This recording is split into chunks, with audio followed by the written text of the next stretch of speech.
The old Cedar Hill Inn was a charming place on the surface, a grand hotel built in the 1920s with sprawling wooden verandas and a reputation for its timeless elegance. But locals knew it for something else.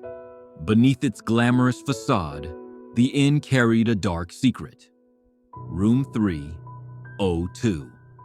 It was just another room to outsiders, but to those who lived in the small town, it was a place no one dared to enter. Whispers of strange happenings and restless spirits surrounded it. Stories passed down for generations. When Claire Thompson, a travel blogger always looking for thrilling content, booked her stay at Cedar Hill Inn, she was intrigued. Room 302 is available, the clerk said with hesitation.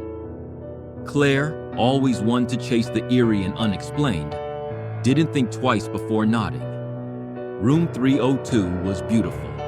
Ornate furniture, a massive bed with crimson covers, and a window overlooking the quiet forest. Yet, as soon as Claire entered, she felt a peculiar chill, as though the room had a heartbeat of its own. That night, as she settled into bed, Claire's phone buzzed. Picking it up, she noticed a notification. Photo saved to your gallery. Confused, she opened the gallery app. Her breath caught in her throat. A photo had been taken in the room of her. The angle showed her sitting on the bed, though she had been alone the entire evening. Heart pounding, Claire tried to rationalize it. Maybe she had accidentally set her phone to take a delayed photo. She brushed it off and forced herself to sleep. But sleep didn't come easy. At 3:02 a.m., a loud knock shattered the silence. "Who's there?" she called, her voice trembling. No reply. The knock came again, this time louder, more urgent. Claire threw open the door to an empty hallway. Her skin prickled as she noticed something strange. Her room key, still inside the lock, was slowly turning on its own. Determined to uncover the truth, Claire spent the next day researching Room 302. She learned of a tragedy that had occurred decades ago.